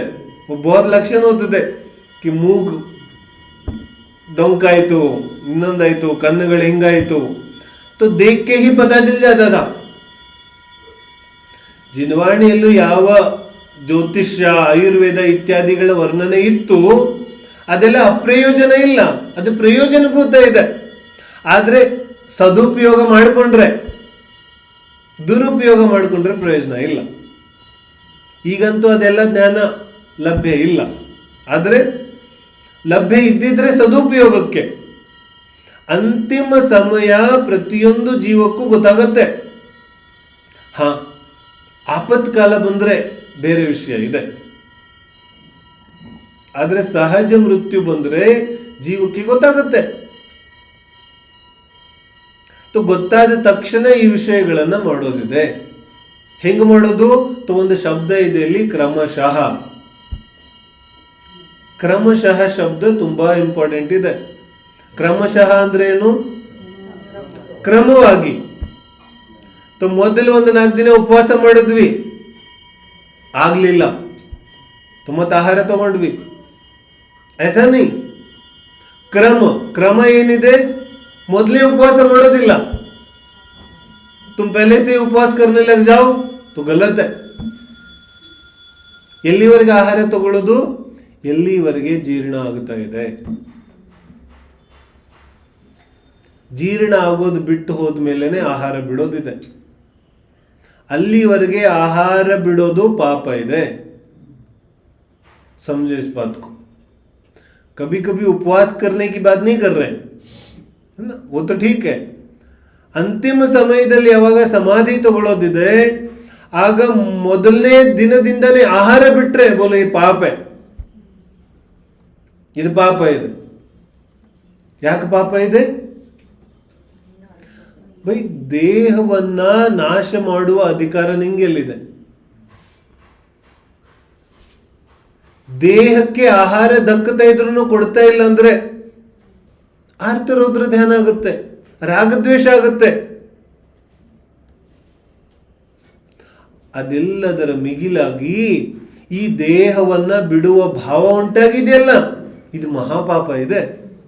ಯಾಕಂದ್ರೆ ಇಲ್ಲಿಂದ ಎಲ್ಲ ಹೋಗೋನಿದ್ಯಾ ನೀನು? ಕಾ ಜಾओगे? ನರಕ ಜಾओगे? तो ಅಲ್ಲಿ ಧರ್ಮ ಧ್ಯಾನ ಆಗುತ್ತೆ. ಅಚ್ಚಾ ದೇವಗತಿಗೆ ಹೋಗ್ತೀಯ, ಅಲ್ಲಾಗತ್ತೆ. संयम तो वहां पे भी नहीं होगा. तो जो उत्कृष्ट से उत्कृष्ट घट सकता था तुम्हारे साथ वो अभी घटा हुआ है. ಉತ್ಕೃಷ್ಟದಲ್ಲಿ ಉತ್ತಮದಲ್ಲಿ ಉತ್ತಮ ಪರ್ಯಾಯ ಯಾವುದು ಸಿಗಬಹುದಿದೆ ಅದು ನಿನಗೆ ಇವಾಗ ಸಿಕ್ಕಿದೆ. ಇದನ್ನು ಬಿಡೋ ಭಾವ ಮಾಡೋದಿಲ್ಲ. ಎಷ್ಟು ಕಾಲ ಇರಕ್ ಸಾಧ್ಯ ಇದೆ ಇದನ್ನ ಕಾಪಾಡೋದಿದೆ. ಯಾಕಂದ್ರೆ ಉತ್ಕೃಷ್ಟ ಧರ್ಮ ಮಾಡೋ ಸಾಧ್ಯತೆ ಇಲ್ಲೇ ಇದೆ. ಇಲ್ಲಿಂದ ನೀನು ಎಲ್ಲಿಗೆ ಹೋಗುತ್ತೀಯ ಅಲ್ಲಿ ಸಾಧ್ಯತೆ ಇಲ್ಲ. ಅರ್ಥ ಆಗ್ತಿದೆ? ಹಾಗಾಗಿ ಆಹಾರ ತ್ಯಾಗ ಕ್ರಮವಾಗಿ ಯಾವತ್ತು ನಿನಗೆ ಗೊತ್ತಾಗುತ್ತೆ ಆಹಾರ ಇವತ್ತಿಂದ ಜೀರ್ಣ ಆಗ್ತಾ ಇಲ್ಲ, अब ये अधिकार है कि तुम आहार छोड़ो. तो ಆಹಾರ ಬಿಟ್ಟ ಮೇಲೂ ತಿಂಗಳಾನುಗಟ್ಲೆ ಪಾನೀಯ ಮೇಲೇನೆ ಇದ್ದು ಬಿಡುವುದು ಜೀವ. नहीं पता. ಹಾ तो बोलो 4 ವರ್ಷ ಮತ್ ನೀರನ್ನ ಇನ್ನೇನು ನಾವು ಬರೀ ಪಾನೀಯ ತಗೋತಾ ಇದೀವಿ ತಾನೆ, ಅದನ್ನು ಬಿಟ್ಬಿಟ್ರೆ ಆಗೋಗುತ್ತೆ. ನಮಗ್ ತುಂಬಾ ಸುಲಭ ಅನಿಸ್ತಿದೆಯಲ್ಲ ಇದು, ಏನ್ ಪಾನೀಯ ತಗೋತಾ ಇದ್ದೀವಿ 4 ದಿನದಲ್ಲಿ ಅದನ್ನು ಬಿಟ್ಬಿಡೋಣ, ಇನ್ನೇನಿದೆ. ಅರೆ ನೈ, ಪಾನೀಯ ಕುಡ್ಕೊಂಡೇನೆ ವರ್ಷಗಟ್ಲೆ ಇರ್ಬೋದು ಜೀವ. तो तुम्हारा क्या अधिकार बनता है? देखो वर्ष ಅಂತೂ ಜಾಸ್ತಿ ಆಗೋಯ್ತು, है ना? क्योंकि जब ವರ್ಷಾನುಗಟ್ಲೆ ದೇಹ ಅವಸ್ಥಿತಿ ಇದೆ ಅಂದ್ರೆ ಅದಕ್ಕೆ ಆಹಾರನೂ ಜೀರ್ಣ ಆಗುತ್ತೆ, है ना? तो ಆಹಾರ ಜೀರ್ಣ ಆಗೋ ತನಕನೂ ಬರೀ ಪಾನೀಯಕ್ಕೆ ಬರೋದೇ ಇಲ್ಲ. ಯಾವತ್ತು ಜೀರ್ಣ ಆಗೋದಿಲ್ಲ ಆವತ್ತು ಪಾನೀಯ. तो ಪಾನೀಯದ ದಿನಗಳು ಕೂಡ ತಿಂಗಳಾನುಗಟ್ಲೆ ನಡಿಬಹುದು. तो ಎಲ್ಲಿವರೆಗೆ ಪಾನೀಯ ಜೀರ್ಣ ಆಗುತ್ತಾ ಇದೆ ಅದನ್ನು ಬಿಡೋದಿಲ್ಲ. ಯಾಕೆ ಬಿಡೋದಿಲ್ಲ? ಸಮಭಾವ ಧಾರಣೆ ಮಾಡೋದಿದೆ. ಇದು ಸಾಧ್ಯ ಇದೆ ಇಲ್ಲಿ ಸಂಯಮ. ಯಾವಾಗ ಅದು ಜೀರ್ಣ ಆಗೋದಿಲ್ಲ ಆಗ ನಾವು ಉಪವಾಸ ಪ್ರಾರಂಭ ಮಾಡೋದಿದೆ. ಮತ್ತು ಆ ರೀತಿಯಾಗಿ ಮಾಡಿದಾಗ್ಲೇನೆ ದೇಹದಲ್ಲಿ ಸಹನ ಶಕ್ತಿ ಪ್ರಗಟ ಆಗುತ್ತೆ. ಯದ್ವಾ ತದ್ವಾ ಸಮಾಧಿ ಮರಣ ಸ್ವೀಕಾರ ಮಾಡಿದ್ರೆ ದೇಹದಲ್ಲಿ ಶಕ್ತಿ ಪ್ರಗಟ ಆಗೋದಿಲ್ಲ. फिर तुम फालतू के राग द्वेष करते रहेंगे. ನಿನ್ನೆ ಹೇಳಿದ್ನಲ್ಲ, ಇಷ್ಟು ವಿಕೃತ ಪರಿಣಾಮಗಳು ಅಂತಿಮ ಸಮಯದಲ್ಲಿ ಮುನಿಗೂ ಉಂಟಾಗಬಹುದು. ಶ್ರಾವಕನಿಗಂತೂ ಉಂಟಾಗೋ ಎಲ್ಲ ಸಾಧ್ಯತೆಗಳಿದೆ. ಹಾಗಾಗಿ ಕ್ರಮಪ್ರಾಪ್ತವಾಗಿ ಮತ್ತು ಜೊತೆಗೆ ಸಾಧ್ಯವಾದರೆ ಹೇಳಿದ್ನಲ್ಲ, ಇದರಲ್ಲಿ ಶಬ್ದ ಇದೆ ಧರ್ಮ ವೃದ್ಧ. ಧರ್ಮ ವೃದ್ಧ ಅಂದ್ರೆ ಮುದುಕ ಅಲ್ಲ, ಯಾರಲ್ಲಿ ಧರ್ಮ ವೃದ್ಧಿ ಆಗಿದೆ ಅಂತಹ ಯಾವುದಾದ್ರೂ ವ್ಯಕ್ತಿ ನಮ್ಮ ಸಮಾಗಮದಲ್ಲಿ ಇರಬೇಕು. ಯಾಕೆ ಧರ್ಮ ವೃದ್ಧನೇ? ಯಾಕೆ? ಯಾಕಂದ್ರೆ ಆ ವ್ಯಕ್ತಿ ಮಾತ್ರ ಸಮಾಧಿ ಮಾಡ್ಲಿಕ್ಕೆ ಸಾಧ್ಯ ಇದೆ. ಯಾಕಂದ್ರೆ ಕೊನೆ ಸಮಯದಲ್ಲಿ ಏನಾದ್ರೂ ಭಾವನೆಗಳು ಬರ್ಬೋದು. ಆ ಭಾವನೆ ಬಂದಾಗ ಏನ್ ಮಾಡೋದು? ಉಲ್ಟಾ ಸಮಾಧಿ ಮಾಡೋನು ಕ್ಲಾಸ್ ತಗೊಳಕ್ ಶುರು ಮಾಡಿದ್ರೆ ಸುಮ್ ಕೂತ್ಕೋ ಅಂತ ಇದ್ದೀನಿ, ಕೂತ್ಕೋತಾ ಇಲ್ಲ. ಮಾತಾಡ್ಬೇಡ ಅಂತಿದ್ದೀನಿ, ಮಾತಾಡ್ತಾ ಇದ್ದಾರೆ. ಸುಮ್ಮನೆ ಸಮಾಧಾನ ಮಲ್ಕೊಂಡ್ರೆ ಮಲ್ಕೋತಾ ಇಲ್ಲ, ಫಿರ್ ತೋ ಹೋಗೇ ಸಮಾಧಿ. ಈ ತರ ನಡೆಯೋದಿಲ್ಲ. ಹೇಳಿದ್ನಲ್ಲ, ಆಚಾರ್ಯ ಕ್ಷಪಕ ಮುನಿಗೆ ಕವಚ धारणे ಮಾಡಿಸ್ತಾರೆ. तो वैसा कवच धारण कराने वाला कोई होना चाहिए ना, जो तुम्हें भी कवच धारण कराए. ಅಚ್ಚೆ ದುರ್ಲಭ ಯಾಕನ್ಸುತ್ತೆ ಈಗ ನಮಗೆ? ಯಾಕಂದ್ರೆ ನಮ್ಮ ಸಮಯ ಎಲ್ಲ ನಾವು ಯಾರಿಗೋಸ್ಕರ ಇಟ್ಟಿದ್ದೀವಿ? जो हमारे राग द्वेष बढ़ाते हैं. ಅರ್ಥ ಆಗ್ತಿದೆಯಲ್ಲ? ಸಾಧರ್ಮಿ ನಿಸ್ವಾರ್ಥ ವಾತ್ಸಲ್ಯಕ್ಕೋಸ್ಕರ ನಮ್ಮದೇನಾದ್ರೂ ನಿಸ್ವಾರ್ಥ ಸಮಯವನ್ನು ನಾವು ತೆಗೆದಿಟ್ಟಿದ್ದೀವೇನೋ? ನಮ್ಮ ಬಂಧು ಮಿತ್ರ ಎಲ್ಲ ರಾಗದ್ವೇಷಿ, ರಾಗದ್ವೇಷವನ್ನೇ ಜಾಸ್ತಿ ಮಾಡೋರು. ನಮ್ಮ ಪರಿಗ್ರಹಗಳು, ನಮ್ಮ ಸಮಯ ಇದೆಲ್ಲ ಯಾರಿಗೋಸ್ಕರ ಇದೆ? ಯಾರು ರಾಗದ್ವೇಷ ವೃದ್ಧಿ ಮಾಡ್ತಾರೆ. ಮತ್ತು ಭಾವನೆ ಏನಿದೆ? अंतिम समयದಲ್ಲಿ कोई मिल जाए मुझे समाधि करने वाला, कैसे मिल जाएगा? बोलो बोलो, कैसे मिलेगा? अपना जीवन तो देखो, किसके लिए समय निकाला तुमने? तो जब किसी धर्म वृद्ध के लिए तुमने समय ही नहीं निकाला तो तुम्हें कैसे मिल जाएगा? अर्थ ಆಗ್ತಿದೆ? ಥೋಡಾ ಬೆಳಿಗ್ಗೆಯಿಂದ ರಾತ್ರಿವರೆಗೆ ನಾವು ಯಾರ ಸಂಗತಿಯಲ್ಲಿ ಯಾರಿಗೋಸ್ಕರ ಸಮಯ ತೆಗಿತಾ ಇದ್ದೀವಿ ಅನ್ನೋದನ್ನ ವಿಚಾರ ಮಾಡೋದು. ಯಾರಿಗೋಸ್ಕರ ನಮ್ಮ ಸಮರ್ಪಣೆ ಇದೆ? ಎಲ್ಲ ಜೀವನದ ಸಮರ್ಪಣೆ ರಾಗ ದ್ವೇಷ ಜಾಸ್ತಿ ಮಾಡುವಂತಹ ಬಂಧು ಮಿತ್ರ ಇಲ್ಲೇ ಇದೆ ಎಲ್ಲ ಸಮಯ. ಇಲ್ಲಿಂದ ಹೋದ್ಮೇಲೂ ಸಮಯ ಯಾರಿಗೋಸ್ಕರ ಸಮರ್ಪಿತ ಇದೆ? जो राग द्वेष बढ़ाने वाले. तो जब ಜೀವನದ ಸಮಯ ಎಲ್ಲ ಆ ಕಡೆನೇ ಇದೆ ಅಂದಮೇಲೆ ಆ ತರ ವ್ಯಕ್ತಿನೂ ನಮಗೆ ಸಿಗೋದಿಲ್ಲ. फिर वही राग द्वेष बढ़ाने वाले मिलेंगे. फिर अंतिम समय में ಅನೇಕ ಪ್ರಕಾರದ ಆಡಂಬರಗಳು ನಾಟಕಗಳು ಮಾಡ್ಕೊಂಡು ಕೂತ್ಕೊಂಡ್ಬಿಡ್ತಾರೆ, ಸಮಾಧಿ ಆಗೋದಿಲ್ಲ. ಅದಕ್ಕೆ ಹೇಳ್ತಾ ಇದ್ದಾರೆ, ಜಿನ್ವಾನಿಯ ಸ್ವಾಧ್ಯಾಯ ಅಮೃತ. ನಿನ್ನೆ ಹೇಳಿದ್ರಲ್ಲ, ಯಾವ ಅಮೃತ ಇದೆ ಅದು ಕಂಠದಲ್ಲಿರಬೇಕು, ಧಾರಣೆ ಆಗಬೇಕು. ಮೊದಲನೇ ಉಪಾಯ. और ये सच्चा उपाय कि जिसको जिनवाणी अमृत लगे और वो धारण करे. और दूसरा उपाय, ಇನ್ನು ಎರಡನೇ ಉಪಾಯ ಇದೆ, ಜೀವನದ ಸ್ವಲ್ಪ ಸಮಯವನ್ನ ನಿಸ್ವಾರ್ಥ ವಾತ್ಸಲ್ಯಕ್ಕಾಗಿ ತೆಗೆದಿಡು. ಇನ್ನೊಂದು ಜೀವನದ विचार करो, कभी जीवन में किसी अन्य जीव का स्थितिकरण किया तुमने? बोलो. ಯಾವುದಾದ್ರೂ ಇನ್ನೊಂದು ಜೀವಿಯ ಸ್ಥಿತಿಕರಣವನ್ನು ನಾವು ಮಾಡಿದ್ದೀವೇನೋ ಜೀವನದಲ್ಲಿ? ಸಮಾಧಿ ನೈ, ಸ್ಥಿತಿಕರಣ. ಸ್ಥಿತಿಕರಣ ಅರ್ಥ ಗೊತ್ತಿದೆ ತಾನೆ, ಚರ್ಚೆ ಮಾಡ್ಕೊಂಡ್ ಬಂದಿದ್ದೀವಿ ನಾವು ಅಷ್ಟಾಂಗಗಳದ್ದು. ಇನ್ನೊಂದು ಜೀವಿಯ ಸ್ಥಿತಿಕರಣನೇ ಮಾಡಿಲ್ಲ ಅಂದ್ರೆ ಇನ್ನು ಸಮಾಧಿಗೆ ನಿಂಗೆ ಇನ್ನೊಂದು ಜೀವ ಧರ್ಮ ವೃದ್ಧ ಹೇಗೆ ಸಿಗ್ತಾರೆ? ये तो बहुत छोटी बात है. जब कुटुंबದಲ್ಲಿ किसी का स्थितिकरण किया तुमने, कुटुंब में भी स्थितिकरण नहीं किया, बाहर तो दूर है. ಅರ್ಥ ಆಗ್ತಿದೆಯಲ್ಲ? ಇನ್ನೊಂದು ಜೀವಿಯ ಸ್ಥಿತಿಕರಣ ಮಾಡೋ ಮನೋಭಾವ ಸತತವಾಗಿ ಜೀವನದಲ್ಲಿರಬೇಕು. ಯಾವುದಾದ್ರೂ ಜೀವ ಧರ್ಮ ಭ್ರಷ್ಟ ಆಗ್ತಾ ಇದ್ರೆ ಅದನ್ನ ಧರ್ಮದಲ್ಲಿ ತರುವಂತಹ ಮನೋಭಾವ ಸತತ ಇರಬೇಕು. ಧರ್ಮದಲ್ಲಿ ಇಲ್ಲದೆ ಇರುವಂತಹ ಜೀವವನ್ನ ಧರ್ಮದಲ್ಲಿ ತರುವ ಭಾವ. ये आचार्य जो हर समय शास्त्र लिखते थे, ये क्यों लिखते थे? वात्सल्य, निस्वार्थ वात्सल्य, नहीं चाहिए किसी से कुछ. किसी के पास ऐसा कुछ भी नहीं है जो मुझे दे सकते हैं. ನಿಸ್ವಾರ್ಥ ಬಿಲ್ಕುಲ್.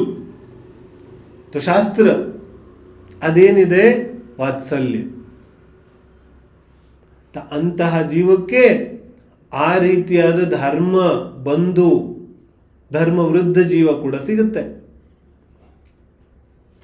ಅದೇ ರೀತಿಯಾಗಿ ನಾವು ನಮ್ಮ ಜೀವನದಲ್ಲಿ ಸ್ಥಿತೀಕರಣ, ಪ್ರಭಾವನಾ, ವಾತ್ಸಲ್ಯ ಇವೆಲ್ಲವುಗಳನ್ನು ತಂದಿದ್ರೆ ಕೊನೆ ಸಮಯದಲ್ಲಿ ಆ ಧರ್ಮ ವೃದ್ಧ ಜೀವದ ಸಮಾಗಮ ಆಗೋದು ಕೂಡ ಸಾಧ್ಯ ಇದೆ.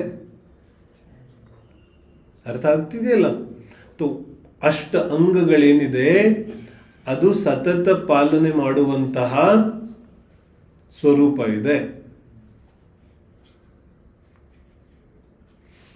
ಏನು ಹೇಳ್ತಿದ್ದಾರೆ? ಯಾವ ಈ ಕ್ರಮ ಇದೆ, ಈ ಕ್ರಮ ಪ್ರಾಪ್ತವಾಗಿ ಆಹಾರ ಪಾನೀಯ ಇತ್ಯಾದಿಗಳನ್ನು ಬಿಟ್ಟು ಪಂಚಪರಮೇಷ್ಠಿ ಮಯ ಆಗುವಂಥದ್ದೇ ಸಮಾಧಿ ಮರಣ ಇದೆ. ಮತ್ತು ಪಂಚಪರಮೇಷ್ಠಿ ಅಂದ ತಕ್ಷಣ ಅಲ್ಲಿ ಯಾವ ವ್ಯಕ್ತಿ ಇಲ್ಲ, ಯಾವುದೇ ರೀತಿಯಾದ ವಿಶೇಷತೆಗಳಿಲ್ಲ. ಅಲ್ಲಿ ಸಾಮಾನ್ಯ ಪದ ಇದೆ. ಮತ್ತು ಸಾಮಾನ್ಯ ಪದ ಮತ್ತು ನಿನ್ನ ಆತ್ಮಸ್ವರೂಪ ಎರಡರಲ್ಲೂ ಭೇದ ಇಲ್ಲ. ತುಮ್ ಭೇದ ಮತ್ ಕರೋ. ಅಷ್ಟಪಾಹುಡದಲ್ಲಿ ಕುಂದ ಸ್ವಾಮಿ ಸ್ವಯಂ ಹೇಳ್ತಾರೆ ಕಿ ಅರ್ಹಂತ ಸಿದ್ಧಾಚಾರ್ಯ ಪಾಠಕ ಸಾಧು ಪರಮೇಷ್ಠಿಪನ್ ಇದೆಲ್ಲ ಆತ್ಮನ ಅವಸ್ಥೆ ಇದೆ. ಆತ್ಮನೇ ಶರಣ ಇದೆ. ಪಂಚ ಪರಮೇಷ್ಠಿ और ಆತ್ಮ ಇದೆರಡು ಬೇರೆ ಬೇರೆ ಇಲ್ಲ. ಪಂಚ ಪರಮೇಷ್ಠಿನೇ ಆತ್ಮನ ಕಡೆಗೆ ಕರ್ಕೊಂಡು ಹೋಗುವ ಮಾರ್ಗ ಇದೆ, ಅದೇ ಆಶ್ರಯ ಇದೆ. ಹೆಣ್ಣು ಮಗಳಿಗೆ 2 ಮನೆ ಇರುತ್ತೆ ಅಂತ ಹೇಳ್ತಾರಲ್ಲ, अब तो ठीक नहीं है, लेकिन बोलते हैं ना, ಒಂದು ತಂದೆ ಮನೆ, ಒಂದು ಗಂಡನ ಮನೆ. 2 ಮನೆ ಇದೆ, ಬೇರೆ ಮನೆಗೆ ಹೋಗಂಗಿಲ್ಲ. ಕೋಪ ಮಾಡಿಕೊಂಡು ಅಪ್ಪನ ಮನೆಗೆ ಬಂದ್ಬಿಟ್ಟಿದ್ದಾಳೆ. ಬಂದಾಗ ದಿನಪೂರ್ತಿ ಅಮ್ಮನಿಗೇನು ಹೇಳ್ತಾ ಇಲ್ಲ, ಕೋಪ ಭವನದಲ್ಲೇ. ಕೋಪ ಭವನ ಸಮಯ ಆತ ಯಾರಿಗೆ ಕೋಪ ಬರುತ್ತೆ ಅವ್ರು ಹೋಗಿ ಚಿಲ್ಕ ಹಾಕಿ ಕೂತ್ಕೊಳ್ಳೋ ರೂಮು. ಹೊರಗಡೆನೆ ಬಂದಿಲ್ಲ. ಸಾಯಂಕಾಲ ಅಪ್ಪ ಬಂದರು. ಅಪ್ಪ ಬಂದ ತಕ್ಷಣ ಅಳಕ್ ಶುರು. ಏನಾಯ್ತು ನಾ ವಾಪಸ್ ಹೋಗೋದಿಲ್ಲ ಇನ್ನ. ಏನಾಯ್ತು ಅದನ್ನಾದ್ರೂ ಹೇಳು कि नहीं नहीं मैं वापस जाऊंगी नहीं अब. तो एक पिता तो वो है, एक अच्छा, बहुत अच्छा, मैं केस करता हूं उसके ऊपर. कैसे किया उसने? तो ವಾಪಸ್ ಕಳಿಸೋದೇ ಇಲ್ಲ. ಮತ್ತೆ ಇನ್ನೊಂದು ಅಪ್ಪ, ನಿನಗೆ ಇನ್ನೊಂದು ವಾರ ಇರೋದಾದ್ರೆ ಇರು ಇಲ್ಲೇ, ಆದರೆ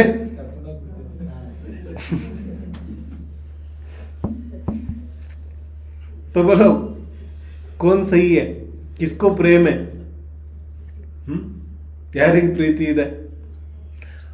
ಮೊದಲನೇ ಅಪ್ಪನ ಕಂಡ್ರೆ ತುಂಬಾ ಪ್ರೀತಿ ಅನಿಸ್ತಾ ಇದೆ, ಆದ್ರೆ ಈ ದುರ್ಗತಿಯೇ. ಆಶ್ರಯ ಜೀವಕ್ಕೆ 2 ಇದೆ. ಒಂದು ಪಂಚಪರಮೇಷ್ಠಿ ಇದೆ, ಇನ್ನೊಂದು ಆಶ್ರಯ ಈ ಸಂಸಾರ ಇದೆ. ಈ ಯಾವುದನ್ನ ತಗೊಳ್ಳೋದು ಆಶ್ರಯ? ಬೋಲು. ಅರೆ, ಈ ಸಂಸಾರದ ಯಾವುದೇ ವ್ಯಕ್ತಿ ವಸ್ತುವಿನ ಆಶ್ರಯ ತಗೊಂಡ್ರೆ ಅಂತೂ ದುರ್ಗತಿ ಇದೆ. ಇನ್ನು ಉಳಿತು ಒಂದೇ ಆಶ್ರಯ, ಪಂಚಪರಮೇಷ್ಠಿ. ಯಾಕಂದ್ರೆ ಪಂಚಪರಮೇಷ್ಠಿ ಆಶ್ರಯನೇ ನಿನ್ನ ಆಶ್ರಯ ಇದೆ. ಅದರಲ್ಲಿ ಪುನಃ ಭೇದ ಮಾಡಬೇಡ. भेद करोगे तो फंस जाओगे. आत्मा अलग, पंचपरमेष्ठी अलग. नहीं नहीं, ऐसा मत करो. ಧ್ಯಾನ ಆಗೋದಿಲ್ಲ. ಧ್ಯಾನಕ್ಕೆ ಆಲಂಬನೆ ಬೇಕು. ಆಲಂಬನ ಆಧಾರ ಪರಮೇಷ್ಠಿಗಳಿದ್ದಾರೆ. ಆ ಪಂಚ ಪದಗಳು, ಯಾಕಂದ್ರೆ ಆ ಪದಗಳಲ್ಲಿ ವ್ಯಕ್ತಿ ಇಲ್ಲ, ಹಾಗಾಗಿ ರಾಗದ್ವೇಷ ಆಗೋದಿಲ್ಲ. ಅದು ನೇರವಾಗಿ ನಿನ್ನ ಸ್ವರೂಪದ ತನಕ ಕರ್ಕೊಂಡು ಹೋಗುತ್ತೆ. ಅದು ಸ್ವರೂಪದ ದಾರಿ ಇದೆ. ಹಾಗಾಗಿ ಸಮಾಧಿ ಮಾಡೋದಂದ್ರೆ ಏನು ಮಾಡೋದು? ಕಿಪಂಚ ಪರಮೇಷ್ಠಿ ಮನ, ಈ ಸಮಾಧಿಯ ಸಾರ ಇದೆ. ಈ ಎಲ್ಲ ತ್ಯಾಗವನ್ನು ಮಾಡಿ ಮಾಡೋದೇನಿದೆ? कि पंच परमेष्टि मना अब तुम स्वयं पंच पद हो जाओ. क्योंकि ಈ 5 ಪದಗಳು ಆತ್ಮನ ಪದಗಳೇ ಇದೆ, ಆತ್ಮನ ಅವಸ್ಥೆನೇ ಇದೆ. ಹಾಗಾಗಿ ನೀನು ಆತ್ಮನಾಗು. ಇದು ಸಾರ ಇದೆ. ಸಮಯ ಆಗಿದೆ. ಚಲೋ. ಪಂಚಪರಮೇಶ್ವರಿಗಳು ಸ್ವರೂಪನ ಆತ್ಮಸ್ವರೂಪ ಅಂತ ಹೇಳ್ತಿರಲ್ಲ, ಅದು ಸಾಧನೆ ಮಾಡಿ ಆ ಸ್ಟೇಜ್ಗೆ ಹೋದಾಗ ನಾವು ಆ ಭಾವನೆ ಬಂದರೆ ಸರಿ. ಈಗ ಆ ಭಾವನೆ ಬಂದ್ಬಿಟ್ರೆ ಎಡವಟ ಆಗೋದಿಲ್ಲ. ಇನ್ನೂ ಆ ಸ್ಟೇಜಲ್ಲಿ ಇರುವಾಗ ಎಡವಟ್ಟು ಅಂದ್ರೆ ಏನಾಗುತ್ತೆ? ಇಂಥ ಮನಸ್ಸು, ಅಪಾರ್ಥಗಳು,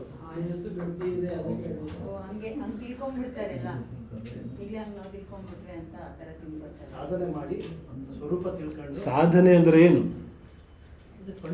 ಇದೇನು ಭಯ ಆಗ್ತಾ ಇದೆಯಲ್ಲ, ಈಗ ನನ್ನ ಅವಸ್ಥೆ ಇಲ್ಲ, ಮುಂದೆ ನನ್ನ ಅವಸ್ಥೆ ಬಂದಾಗ ನಾನು ಹಾಗೆ ಧ್ಯಾನ ಮಾಡ್ತೀನಿ, ಇದನ್ನ ಬಿಡೋದೇ ಸಾಧನೆ ಇದೆ. यही तो है जो तुम्हें बढ़ने नहीं दे रहा. ಈ ಭಾವವೇ ಮುಂದುವರಿಯಕ್ಕೆ ಬಿಡ್ತಾ ಇಲ್ಲ. ನಮ್ಮ ಭಾವ ಏನು ಹೇಳ್ತಾ ಇದೆ? ನಾನಿನ್ನೂ ದೇಹ, ನಾನಿನ್ನೂ ಇದೇ ಪರ್ಯಾಯ, ಇದೇ ಅವಸ್ಥೆ, ಇದೇ ನನ್ನ ಅವಸ್ಥೆ ಇದೆ, ಇದೇ ನನ್ನ ಸ್ವರೂಪ ಇದೆ. ನಾನು ಯಾರು ಅಂದರೆ ಇದೇ ಎಲ್ಲ ನೆನಪು ಬರುತ್ತೆ ನನಗೆ. ಈ ಯಾವ ಭಾವ ಇದೆ, ಇದೇ ಆ ಉತ್ಕೃಷ್ಟ ಧ್ಯಾನದವರೆಗೆ ತಲುಪಕ್ಕೆ ಬಿಡ್ತಾ ಇಲ್ಲ. ಧ್ಯಾನಕ್ಕೆ ಯಾವುದಾದ್ರೂ ಕಾಲ ಅಂತೂ ಇರೋದಿಲ್ಲ, ಧ್ಯಾನಕ್ಕೆ ಯಾವುದು ಅವಸ್ಥೆ ಅಂತೂ ಇರೋದಿಲ್ಲ. ಪಂಚಪರಮೇಷ್ಠಿ ಧ್ಯಾನ ಅಂದ್ರೆ ಇದೇ ಧ್ಯಾನ ಇದೆ. ಅದು ದೂಸರ ಬೇರೆ ಇನ್ನೇನೇ ಧ್ಯಾನ ಮಾಡಿದ್ರು ಅದರಿಂದ ಅಂತಿಮ ಪ್ರಯೋಜನ ಆಗೋದಿಲ್ಲ. कि पंचपरमेष्ठिಗೆ पंच ವರ್ಣಗಳು ಕೊಟ್ಬಿಟ್ಟಿದ್ದಾರೆ. ಕರೋ ಬಣ್ಣದ ಧ್ಯಾನ ಮಾಡಿ. ಅನಂತ ಪರಮೇಷ್ಠಿದ ಯಾವ ಬಣ್ಣ? ध्यान करो व्हाइट कलर, ध्यान हो जाएगा. ಈ ತರ ಧ್ಯಾನ ಆಗೋದಿಲ್ಲ. देखो ಶಾಶ್ವತ ಧ್ಯಾನ ಅಂತೂ ಇದೇ ಇದೆ, ಅಂತಿಮ ಸಮಯದ ಮಾತ್ರ ಅಲ್ಲ.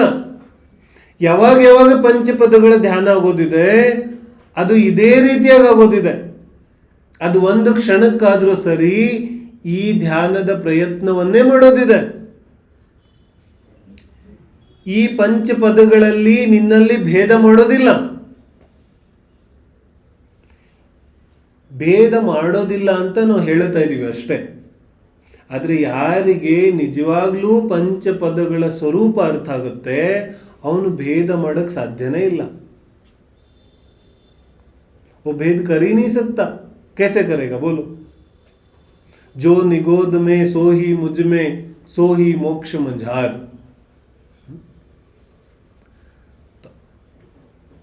ಸಮಯ ಸಾರದ ಮೊದಲನೇ ಗಾಹಿಯ ಟೀಕೆಯಲ್ಲಿ ಅಮೃತಚಂದ್ರ ಸ್ವಾಮಿ ಹೇಳ್ತಾರೆ कि सिद्ध प्रतिच्छंद स्थानीयाತ್ कि ಸಿದ್ಧ ಪರಮೇಷ್ಠಿ ಕಾಣಿಸ್ತಾ ಇದ್ದಾರೇನು?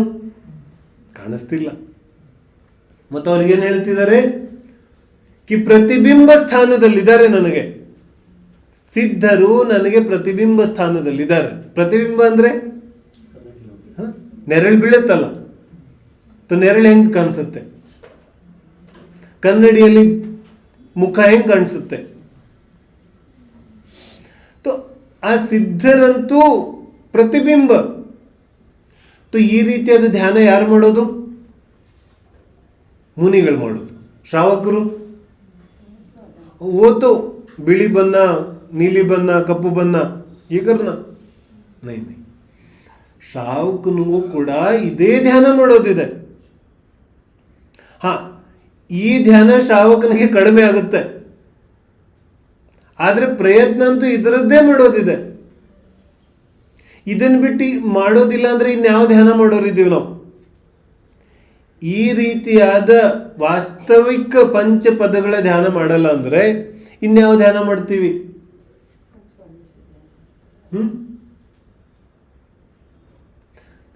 ಪ್ರಾರಂಭದಿಂದನೇ ಪಂಚಪದಗಳ ಅರ್ಥವನ್ನು ತಿಳಿತಾ ಸಹಜವಾಗಿಯೇ ಈ ಸ್ಥಿತಿ ಉಂಟಾಗೋದು ಸ್ವಾಭಾವಿಕ ಇದೆ.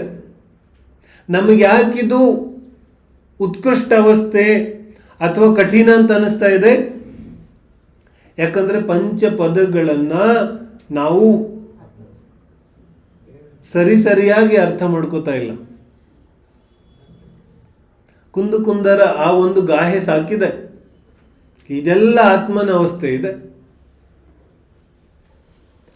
ವ್ಯಕ್ತಿ ಸಮಯ ಪ್ರವಚನ ಸಾರದ ಮಂಗಲಾಚರಣೆ ಇದೆಯಲ್ಲ, ಮೊದಲು ಪ್ರತ್ಯೇಕವಾಗಿ ನಮಸ್ಕಾರ ಮಾಡ್ತಾರೆ. ಪತ್ತೇಯಂ ಪ್ರತ್ಯೇಕವಾಗಿ ನಮಸ್ಕಾರ ಮಾಡ್ತಾರೆ.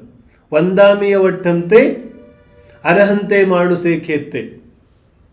ಆಮೇಲೆ ಏನು ಮಾಡ್ತಾರೆ? ಸಮಗ್ರಂ. ಆಮೇಲೆ ಸಮಗ್ರವಾಗಿ ವಂದನೆ ಮಾಡ್ತಾರೆ. ವಂದನೆ ಎರಡು ಪ್ರಕಾರದ್ದಾಯಿತು. ಒಂದು ಪ್ರತ್ಯೇಕ ವಂದನೆ, ಒಂದು ಸಮಗ್ರ ವಂದನೆ. ಎರಡು ವಂದನೆ ಮಾಡ್ತಿದ್ದಾರೆ. ಸಮಗ್ರ ವಂದನೆ, ಪ್ರತ್ಯೇಕ ವಂದನೆ. ಪ್ರತ್ಯೇಕ ವಂದನೆ ಯಾಕೆ ಮಾಡಿದ್ರು? ಸಮಗ್ರ ವಂದನೆ ಮಾಡ್ತಾನೆ ಇದ್ದಾರೆ ಅಂದಮೇಲೆ ಮತ್ತೆ ಪ್ರತ್ಯೇಕ ವಂದನೆ ಯಾಕೆ? ಹೇಳ್ತಾರೆ ವಿಶೇಷ ಉಪಕಾರ ಸ್ಮರಣೆಗೋಸ್ಕರ. ವಂದಾಮಿಯ ಒಟ್ಟಂತೆ ಅರ್ಹಂತೆ ಮಾಣುಸೆ ಖೆತ್ತೆ ಕಿಚ್ಚ ಅರ್ಹಂತಾಣಂ ಸಿದ್ಧಾಣಂ ತಹಣಮೋಯ ಗಣಹರಾಣಂ. ಇದ್ಯಾಕೆ ಮಾಡ್ತಿದ್ದಾರೆ ಪ್ರತ್ಯೇಕವಾಗಿ? ಹೇಳ್ತಾರೆ ಈ ಭವದಲ್ಲಿ ವರ್ಧಮಾನ ಸ್ವಾಮಿಯಿಂದ ಯಾವ ಉಪದೇಶ ಸಿಕ್ಕಿದೆ ಆ ಉಪಕಾರ ಸ್ಮರಣೆಗೋಸ್ಕರ ಪ್ರತ್ಯೇಕ ವಂದನೆ. ಅಷ್ಟು ಮಾತ್ರ ಅಲ್ಲ, ಕುಂದ ಸ್ವಾಮಿಗೆ ಸಾಕ್ಷಾತ್ ಅರ್ಹಂತರ ದರ್ಶನ ಆಗಿದೆ, ವಿದೇಹ ಕ್ಷೇತ್ರಕ್ಕೆ ಗಮನ ಆಗಿದೆ. ಹಾಗಾಗಿ ಅರ್ಹಂತೆ ಮಾಣುಸೆ ಖೇತ್ತೆ, ಮನುಷ್ಯ ಕ್ಷೇತ್ರದ ಅರ್ಹಂತರಿಗೆ ನಮಸ್ಕಾರ ಮಾಡ್ತೀನಿ ಅಂತಾರೆ. ಈ ಶಬ್ದನೇ ಏನು ತೋರಿಸುತ್ತೆ?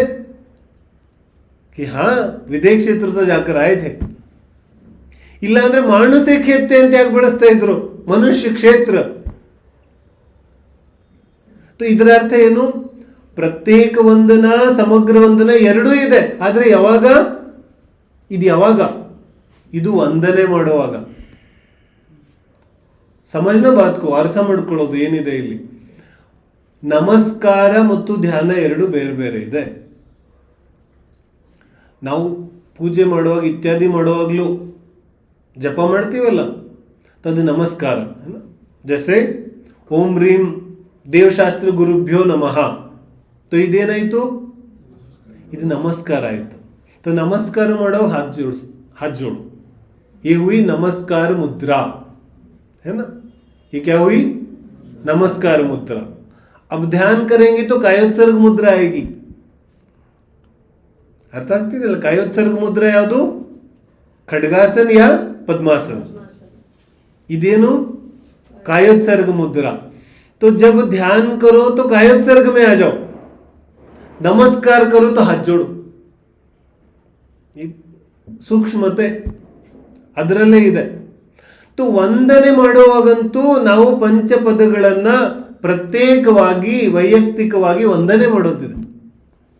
ಅರ್ಥ ಆಗ್ತಿದೆ? ಏ ಹುಯಿ ವಂದನಾ, ವಂದನಾ ತಗೋರು. ವಂದನೆಯಲ್ಲಿ ಪ್ರಾಬ್ಲಮ್ ಇಲ್ಲ. ಸಮಸ್ಯೆ ಎಲ್ಲಿದೆ?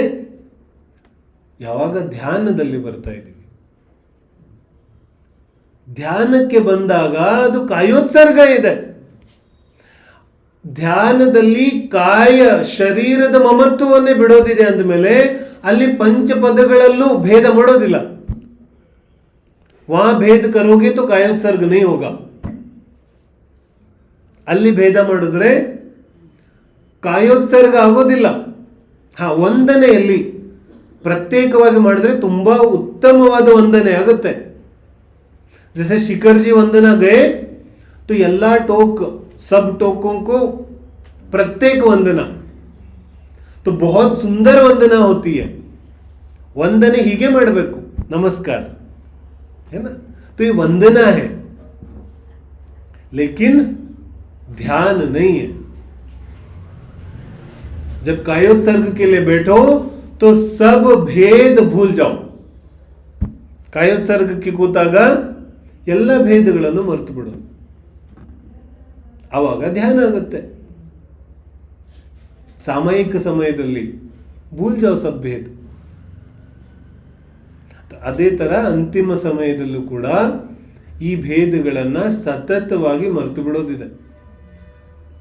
ಈಗಿನ ಜೀವನದಲ್ಲಿ ಇದು ಸತತ ಸಾಧ್ಯ ಇಲ್ಲ, ಸತತ ವಂದನೆ ಸಾಧ್ಯ ಇದೆ, ಧ್ಯಾನ ಸತತ ಧರ್ಮ ಧ್ಯಾನ ಸಾಧ್ಯ ಇದೆ. ಆ ದೃಷ್ಟಿಯಿಂದ ಇದೆ.